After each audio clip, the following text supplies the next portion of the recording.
बिस्मिल्लाहिर्रहमानिर्रहीम। अस्सलाम वालेकुम। हार्वर्ड एकेडमी की तरफ से आपको खुशामदीद कहते हैं। हार्वर्ड एकेडमी मुख्तलिफ़ एग्ज़ाम्स की ऑनलाइन तैयारी करवाती है। डिटेल देखने के लिए आप हमारी वेबसाइट विज़िट कर सकते हैं www.harvardacademy.com। This is Mohammad Zafar and my qualification is here mentioned and I'm serving in government of Pakistan as a budget officer.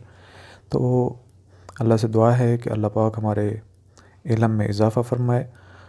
Introduction to business की आज हमारा जो लेसन है, क्लास है, इसमें हमने दो चीज़ों पे बात करनी है और बिज़नेस के जितने भी स्टूडेंट्स हैं उनको मैं ये यकीन दिलाता हूँ कि अगर आप इसको normal day to day life में देखें कि बिज़नेस कैसे किया जाता है, उसको थोड़ा सा ऑन करने की कोशिश करें कि एक दिन ऐसा आए जब आपको भी अपना बिज़नेस करना पड़े या बिज़नेस में पार्टिसिपेट करना पड़े, तो ये चीज़ें कैसे चल रही हैं, तो आपको सारी चीज़ें आसान नज़र आती हैं।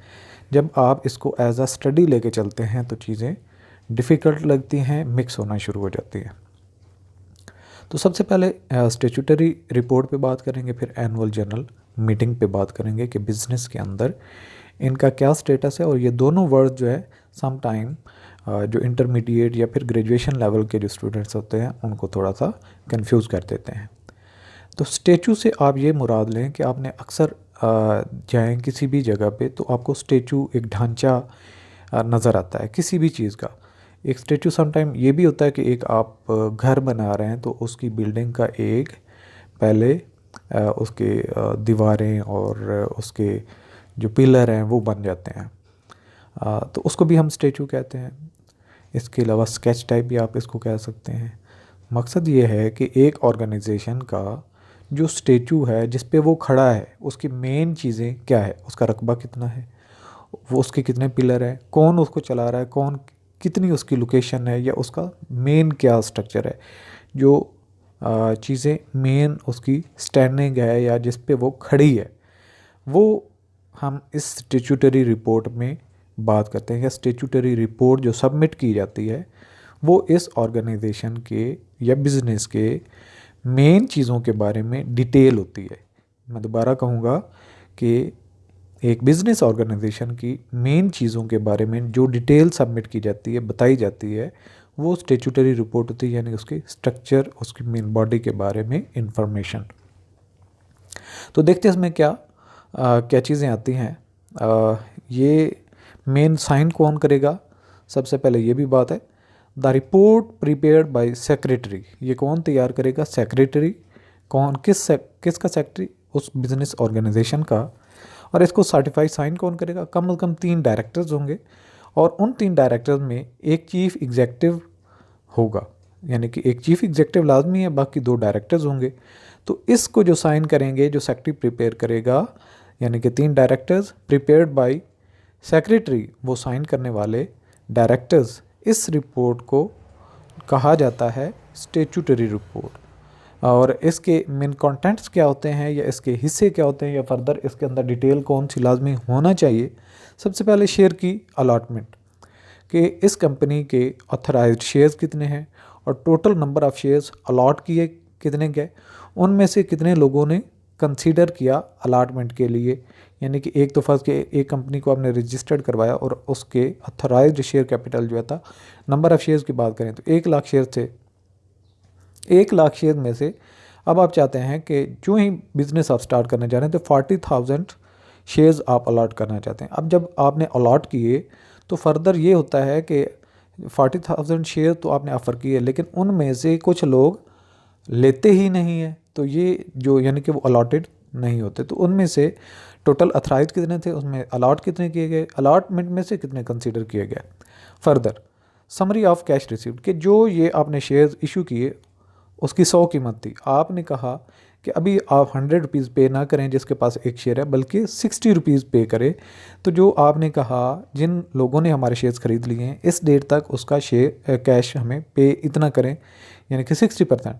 तो उसमें से कितना कैश आपको रिसीव हुआ ये भी आपने बताना है। Summary of cash received in respect of shares allotted. इसके अलावा आपकी इस बिज़नेस के अंदर या शेयर्स अलॉट करने या बिज़नेस को स्ट्रक्चर इसका बनाने के लिए इसके एक्सपेंसेस जो अब तक आए उसकी डिटेल, यानी कि आपने प्लॉट कितने का लिया, उसमें कितने शेयर्स जो है वो प्रिंट हुए, उसकी प्रिंटिंग के एक्सपेंसेस, बाकी जो उसकी बिल्डिंग के एक्सपेंसेस, ये सारी डिटेल आपने सबमिट करनी होगी। फर्दर कि कमीशन आपने कितना किया, जो नंबर ऑफ़ शेयर्स दिए हैं, अगर आपने कोई हायर किया अंडर राइटर जो इस चीज़ की गारंटी देंगे कि आपके शेयर्स बिक जाएंगे, हम प्रमोट करेंगे, अगर फ़र्ज़ किया नहीं बिकते तो हम खुद ऑन करेंगे, तो उन लोगों को भी कुछ कमीशन पे किया जाता है। तो ये कमीशन की डिटेल भी। इसके अलावा पार्टिकुलर्स ऑफ कॉन्ट्रैक्ट कि ये जो कॉन्ट्रैक्ट आप कर रहे हैं उसमें शेयर्स अलॉट का या बाकी बिज़नेस के जो कॉन्ट्रैक्ट उनसे कर रहे हैं पार्टीज़ से, उनकी डिटेल आप सबमिट करेंगे। फर्दर ये कि जो डायरेक्टर्स हैं आपके बिज़नेस को लेके चलेंगे, उनकी डिटेल क्या है, उनका नाम क्या है, एड्रेसेस क्या है, फर्दर वो काम क्या करते हैं, उनकी एक्सपर्टीज़ क्या है, ये सारी डिटेल भी आपने स्टैट्यूटरी रिपोर्ट में फॉरवर्ड करनी होंगी। इसके अलावा जो आपने किसी अंडर राइटर से कॉन्टैक्ट किया है कि आपने अपने हमारे शेयर्स को सेल करवाना है अपने थ्रू एजेंसी के ज़रिए से, या मतलब ये कि उनकी अपनी गुडविल होती है, एक अंडर राइटर अच्छा हो तो जब वो शेयर्स ऑफ़र करता है अपने नाम से, तो दूसरे जो शेयर्स में इन्वेस्ट करने वाले लोग होते हैं, इन्वेस्टर्स, वो रिलाई करते हैं कि जी ये अंडर राइटर अच्छा है, इसके शेयर्स में हमेशा कुछ ना कुछ प्रॉफिट होता है, तो डेफिनेटली उनकी गुडविल की वजह से शेयर्स बिक जाते हैं। तो अंडर राइटर के साथ जो कॉन्ट्रैक्ट हुआ है वो भी डिटेल आपने शेयर करनी। इसके अलावा फर्दर कोई एरियाज़ हैं पे करने वाले या उनके मैनेजिंग एजेंट्स को देने हैं या अभी तक ड्यूज़ हैं, उनकी भी डिटेल, यानी कि the areas if any due on calls from director और मैनेजिंग एजेंट्स, ये सारी चीज़ें होंगी स्टैट्यूटरी रिपोर्ट में। यानी कि स्टैट्यूटरी रिपोर्ट में हमने जो चीज़ें पढ़ी वो एक दफ़ा देख लें कि स्टैट्यूटरी रिपोर्ट क्या है। सेक्रेटरी इनिशिएट करता है, डायरेक्टर साइन करते हैं, इसमें फर्दर क्या डिटेल है कि शेयर की अलाटमेंट, कैश उसमें से कितना रिसीव हुआ, एक्सपेंसेस कितने हैं, कमीशन कितना आपने शेयर्स पे करना है। इसके अलावा जो आपने कॉन्टैक्ट्स किए हुए हैं उन पे उनकी डिटेल्स क्या है, जो डायरेक्टर्स आपके बिज़नेस के हैं उनके नाम और एड्रेसेस क्या है। इसके अलावा अंडर राइटर्स के साथ जो कॉन्ट्रैक्ट है उसकी डिटेल क्या है, और लिस्ट ऑफ एरियाज, ये मेन चीज़ें हैं जो आपने लाजमी तौर पर उसमें मेंशन करनी होगी स्टैट्यूटरी रिपोर्ट में। इसके बाद आ जाता है एनुअल जनरल मीटिंग, AGM। तो नाम से ही ज़ाहिर है एनुअल जनरल मीटिंग, यानी कि एक तो सबसे पहले आप ये समझिए कि जनरल मीटिंग क्या होती है, शेयर होल्डर्स की मीटिंग होती है, और एनुअली जो है होल्ड करना लाजमी है उसको क्या कहेंगे बिजनेस के पास, एनुअल जनरल मीटिंग। यानी कि जॉइंट स्टॉक कंपनी जो भी होगी उसको सालाना एक मीटिंग करना पड़ती है जिसको एनुअल जनरल मीटिंग कहते हैं। इसके अंदर मुख्तलिफ डिसीजन लिए जाते हैं। असल मालकान बिजनेस के कौन से होते हैं, शेयर होल्डर। तो शेयर होल्डर्स को जब तक मालिक मौजूद नहीं होगा तो वो क्या डिसाइड कर सकता है कि बिज़नेस को कैसे रन करना है, क्या इसने अब तक ऑपरेशन किया है, इसकी ऑपरेशनल सिचुएशन अच्छी है, इम्प्रूव हो रही है, नहीं हो रही है, इसके जो परफॉर्म करने वाले डायरेक्टर्स हैं, मैनेजर्स हैं, वो कैसे काम कर रहे हैं, उसमें फ़र्दर इम्प्रूवमेंट की ज़रूरत है या नहीं है। तो ये सारी की सारी चीज़ें किसने डिसाइड करनी होती है, शेयर होल्डर्स ने। तो शेयर होल्डर्स की ये मीटिंग होती है। इसकी दो फर्दर कंडीशन भी हैं जो आपने याद रखनी कि जो ही आप एक बिज़नेस बनाते हैं उसके इनकॉर्पोरेशन के फ़ौरन बाद विद इन 18 मंथ नया बिज़नेस इस्टेब्लिश हुआ, नई ऑर्गेनाइजेशन या जॉइंट स्टॉक कंपनी इस्टेब्लिश हुई, तो जब ये इनकॉर्पोरेट का हो गई, चल पड़ी, तो इसके विद इन 18 मंथ, शुरू में साल नहीं कहा गया, 18 मंथ यानी कि 1 साल 6 महीने का टाइम दिया गया, उसमें फर्स्ट एनुअल जनरल मीटिंग करनी है। तो फर्दर जो एक मीटिंग हेल्ड हो गई, जब भी हुई उससे अगली मीटिंग जो है फिर एनुअली होनी चाहिए थी, लेकिन अगर किसी वजह से डिले हो जाए तो 3 महीने की गुंजाइश है। यानी कि एक एनुअल जनरल मीटिंग के बाद अगली जो एनुअल जनरल मीटिंग है विद इन 15 मंथ, यानी कि 12 महीने तो नॉर्मल जो विद इन 12 मंथ होनी चाहिए। अगर नहीं होती तो 3 महीने की गुंजाइश दी गई, यानी कि टोटल 15 मंथ के अंदर अंदर अगली कंजेक्टिव जो फर्दर आने वाली एनुअल जनरल मीटिंग है वो होल्ड होनी चाहिए। तो फर्दर यानी कि ये प्रोसेस चलता रहेगा कि एक मीटिंग हुई उसके अगले साल के अंदर अंदर होनी चाहिए, नहीं होती तो 3 महीने की गुंजाइश है। यानी कि एक एनुअल जनरल मीटिंग के बाद अगली जो है 15 महीने से कभी भी डिले नहीं करनी। अच्छा, एनुअल जनरल मीटिंग है क्या, इसमें कंपनी ऑर्डिनेंस 1984 का सेक्शन 158 कहता है कि जो हर कंपनी है, every company must hold a annual general meeting of its share holders once in year, यानी कि एक साल में एक जो इसके हिस्सेदार हैं उन्होंने मीटिंग करनी होती है। The meeting provides an opportunity to evaluate and measure the efficiency of the directors and other officers in carrying out the companies affair ये इसलिए होती है जिससे बिजनेस की हालत को देखा जा सके, जांचा जा सके कि ये सही रन कर रही है नहीं कर रही है।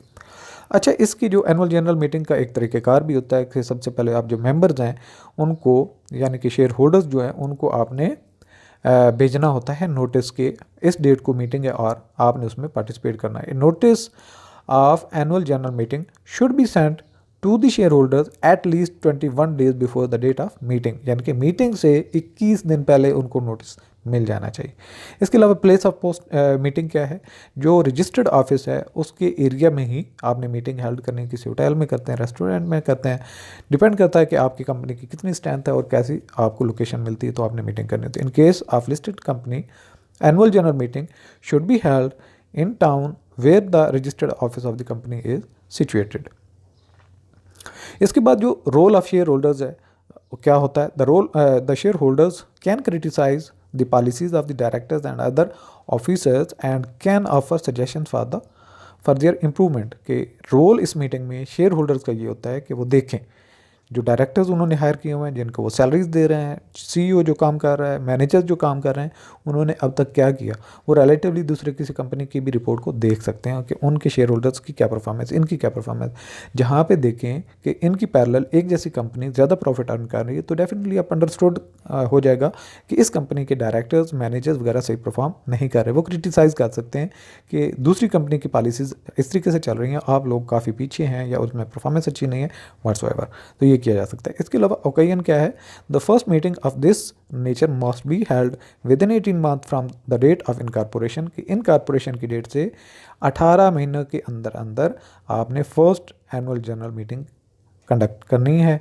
फिर अगली क्या है, the gap between two annual general meetings must not be more than 15 month. तो पहली मीटिंग में गुंजाइश दी गई 3 महीने की फर्दर, तो जब अगली मीटिंग आएगी उसमें 3 महीने कट जाएंगे, यानी कि उसके बाद हर मीटिंग जो है, एक मीटिंग के बाद अगली जो है विद इन 15 मंथ होनी चाहिए।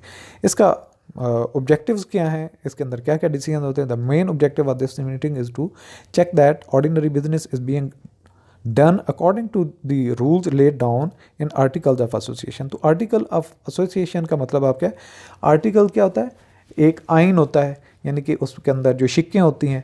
तो एसोसिएशन क्या है, 2 या 2 से ज़्यादा लोगों का आपस में मिल जाना, यानी कि जो कंपनी के शेयर होल्डर्स हैं उनका आपस में जो एक गठजोड़ होता है या जो मकसद होता है बैठने का, बिजनेस को रन करना, तो ये होता है आर्टिकल ऑफ एसोसिएशन। तो इसमें क्या है, मेन ऑब्जेक्टिव है चेक करना ordinary business is being done through the rules written down laid down in the article of association.